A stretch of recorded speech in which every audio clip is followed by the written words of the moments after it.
যেহেতু সুমন রায়চৌধুরী প্রসঙ্গটা তুললেন মদন মিত্রের বক্তব্য, যেখানে তিনি মদন মিত্র বলেছিলেন এই কয়েকদিন আগে যে অভিষেক বন্দ্যোপাধ্যায় নাকি তাকে বলেছিলেন যে তার যেটা বিদেশে যাত্রার জন্য যে পিটিশনটা, সেই পিটিশনের যাতে বিরোধিতা না করা হয় সে ব্যাপারে মদন মিত্র যেন একটু মধ্যস্থতা করেন।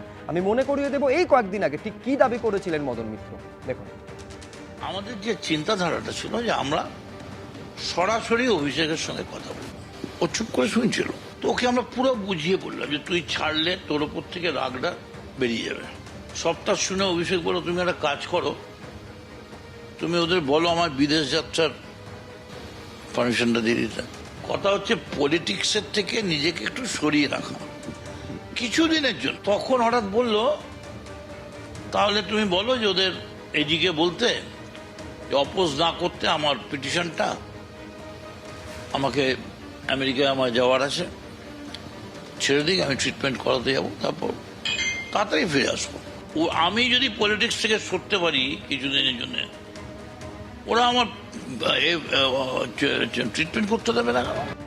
মানে এইবার তো জোরালো গলায় এই অভিযোগটা উঠে আসছে প্রদীপ্ত, সেটা হচ্ছে সেই সেটিং এর পথে হাঁটতে হলো, এত বিজেপি বিরোধিতা, আলটিমেটলি অভিষেক বন্দ্যোপাধ্যায় যেন বিদেশ যাত্রা করতে পারেন সেজন্য সেটিং, জোরালো বিরোধিতা আজকে রাজ্যের তরফে সর্বোচ্চ আদালতে হলো না, যে কারণে সবুজ সংকেতটা সর্বোচ্চ আদালত থেকে অভিষেক বন্দ্যোপাধ্যায় বিদেশ যাত্রার জন্য পেলেন না। তার সঙ্গে সঙ্গে আমি একটা জিনিস বলতে চাই যে আমাদের মাননীয় দিদির ওপর যে আক্রমণগুলো হচ্ছে, সেই আক্রমণও কিন্তু রাজ্যের পুলিশ ঠেকাতে ব্যর্থ, এবং রাজ্যের পুলিশ যেভাবে ঠেকাতে ব্যর্থ তার আর একটা প্রমাণ এইটা যে আমাদের যে সকল ছেলেমেয়েরা, সে মৃত্যুঞ্জয় হোক, সে প্রিয়াঙ্কা হোক, সে উপাসনা হোক, তারা যে শান্তিপূর্ণ সমাবেশ করছিল তাদেরকে যেভাবে আটক করা হয়েছে সেটাও কিন্তু খুব পরিষ্কার করে দেয় যে আজকে রাজ্যে কীরকম শৃঙ্খলার ব্যবস্থাপনা রয়েছে। দেখো, এগুলো একটা দিকে, আর তুমি যে প্রশ্ন করলে সেটা আর একটা দিকে।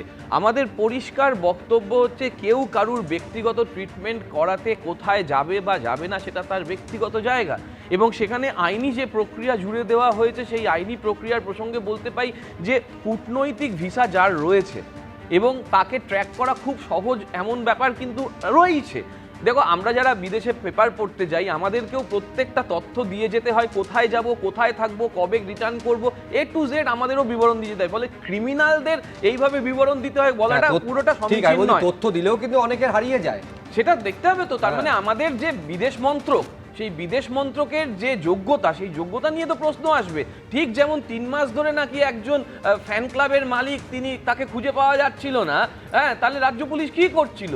যেই রাজ্য পুলিশ দেখা গেল যে তোমার ওই ইয়ে পেয়ে গেল, কি বলে, মানে জ্যাকেট পেয়ে গেল, সেই জ্যাকেট পাওয়ার পরে সে বাইরে এলো, তার মানে রাজ্য পুলিশ জ্যাকেট পেয়ে গেল নাকি জ্যাকেট যাতে পেয়ে যায় সেই রাস্তাটা করে দেওয়া হলো। তাহলে বুঝতে হবে তো যে তাহলে আমরা কত বড় সেটিং করে রয়েছি। ওরে বাবা, সত্যি বলছি, বোঝার চেষ্টা করছি। না না, আমিও বোঝার চেষ্টা করছি, এই বোঝার জন্য আমি আইনি সহায়তাও নেব। আমি বলছি আমাদের 60 জন বিধায়ককে পাঠিয়ে দেব করতে করতে আটকে গেল। দাদা প্লিজ, আমরা 60 জনকে পাঠিয়ে দিলাম, পাঠিয়ে দিয়ে বিজেপির মধ্যে ঢুকিয়ে দিলাম, আমরা 20 জন সাংসদকে পাঠিয়ে দিলাম, 20 জন সাংসদকে ওখানে নিয়ে ঢুকিয়ে দিলাম, কিন্তু মুশকিল হলো অভিষেক বন্দ্যোপাধ্যায়ের বিরুদ্ধে কেসটা হলো, কিন্তু মুশকিল হলো মমতা বন্দ্যোপাধ্যায়কে চোর শুনতে হচ্ছে, কিন্তু মুশকিল হচ্ছে মমতা বন্দ্যোপাধ্যায় গাড়িতে, আচ্ছা ঠিক আছে প্রমাণ দিয়ে শাস্তি দাও না, চোর তো আমি বলছি সত্যি, আমি বারবার বলছি না যে বোঝার, এইটা একটা রহস্য, বোঝার চেষ্টা করছি। এবিপি আনন্দ, এগিয়ে থাকে, এগিয়ে রাখে।